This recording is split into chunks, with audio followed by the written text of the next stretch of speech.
नमस्कार छात्रों,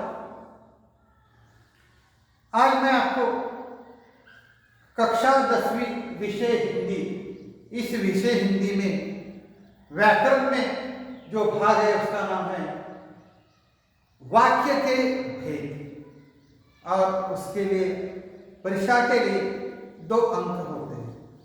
तो छात्रों ध्यान दीजिए और ध्यान में रखिए, वाक्य के प्रकार के अंतर्गत 2 प्रश्न होंगे।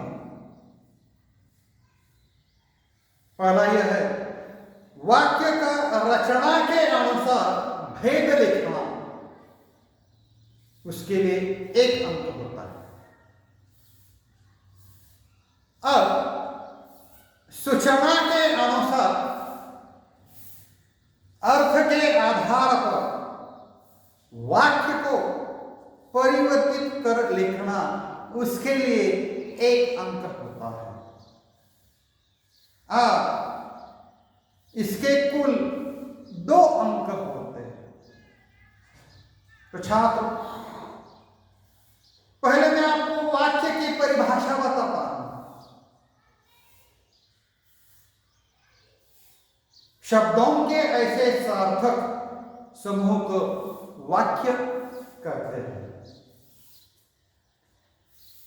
जिससे किसी विचार की पूर्णता प्रकट हो, उसे हम वाक्य कहते हैं। उदाहरण के तौर पर जैसे भारत एक महान देश है। दूसरा उदाहरण है समय बहुत बलवान है। और तीसरा उदाहरण है सदा सत्य बोलो। ये क्या है? ये वाक्य।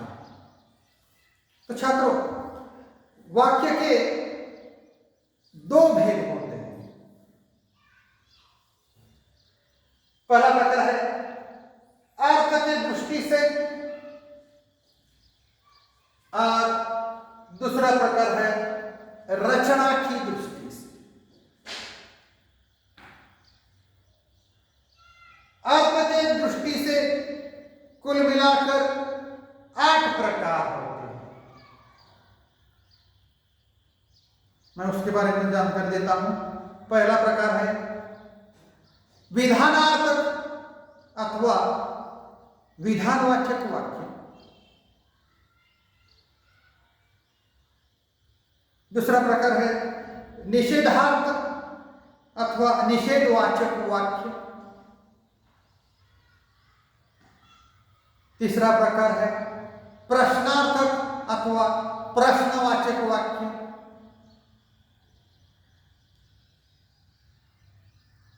चौथा है आज्ञार्थक अथवा आज्ञावाचक वाक्य। पांचवा प्रकार है इच्छार्थक अथवा इच्छावाचक वाक्य। छठा प्रकार है संदेहार्थक अथवा संदेहवाचक वाक्य। सातवां प्रकार है संकेतार्थक अथवा संकेतवाचक वाक्य। और अंत में 8वां जो प्रकार है उसका नाम है विस्मयार्थक अथवा विस्मयादिबोधक वाक्य। ये हुए अर्थ की दृष्टि से 8 प्रकार। और रचना की दृष्टि से उसके 3 प्रकार होते हैं। पहला प्रकार है सरल वाक्य। दूसरा प्रकार है संयुक्त वाक्य। और तीसरा प्रकार है मिश्र वाक्य।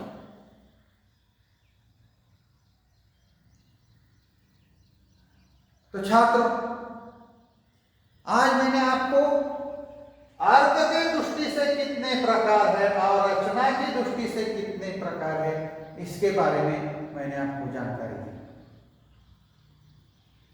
तो पहले मैं आपको अर्थ की दृष्टि से जो 8 प्रकार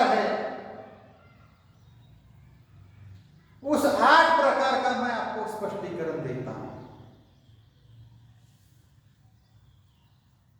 पहला प्रकार है विधानार्थक अथवा विधानवाचक वाक्य। किसे कहते हैं? तो जिस वाक्य में किसी क्रिया के होने या करने की सूचना हो उसे विधानार्थक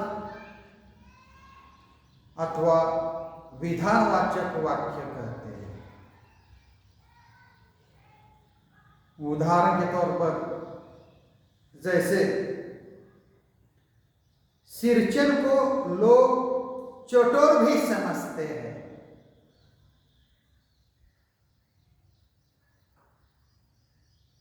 दूसरा उदाहरण है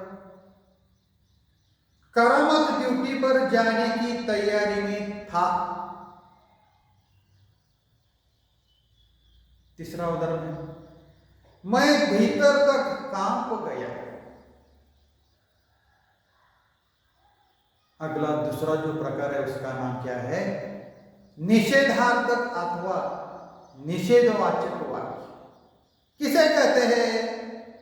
तो जिस वाक्य में किसी बात के न होने या न करने का बोध होता है उसे निषेधार्थक अथवा निषेधवाचक वाक्य कहते हैं। उदाहरण के तौर पर जैसे हम अपना विस्तार नहीं करते। दूसरा उदाहरण है मेरी गली में एक भी पेड़ नहीं है। तीसरा उदाहरण है लक्ष्मी ने आज भी दूध नहीं दिया।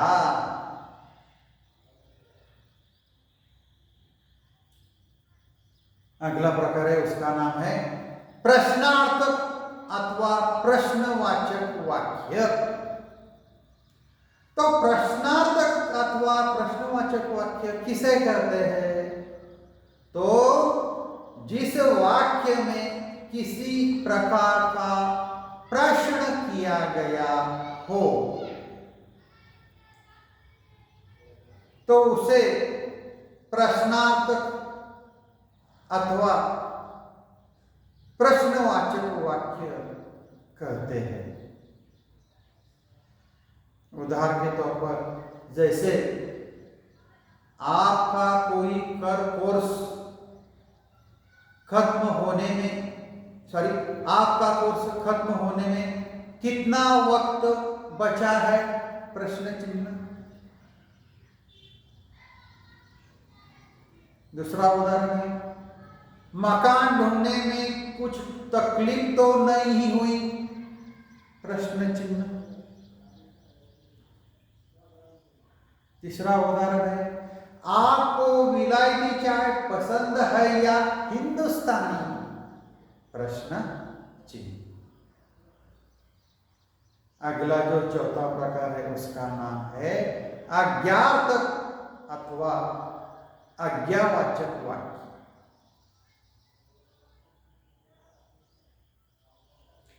किसे कहते हैं? तो जिस वाक्य में किसी भी प्रकार की आज्ञा या प्रार्थना का बोध होता है उसे आज्ञार्थक अथवा आज्ञावाचक वाक्य कहते हैं। जैसे उदाहरण के तौर पर करामत अली अपना ध्यान रखो, यह आज्ञार्थक वाक्य है। गाय को खुला छोड़ दो, भैया मिठाई बांटो। तो छात्रों, आज मैंने आपको कक्षा 10वीं विषय हिंदी।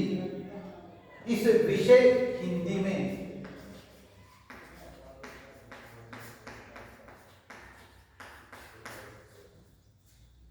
व्याकरण का जो भाग है उसमें वाक्य के भेद, जो दो भेद है कौन से, अर्थ की दृष्टि से और रचना की दृष्टि से। अर्थ की दृष्टि से 8 प्रकार है और रचना की दृष्टि से 3 प्रकार है।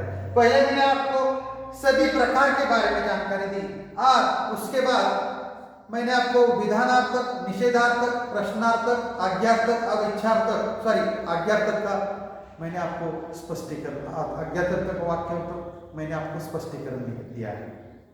अगले तासिका में मैं आपको इच्छार्थक, संदेहार्थक, संकेतार्थक, विस्मयार्थक इस वाक्य के बारे में जानकारी दे दूंगा।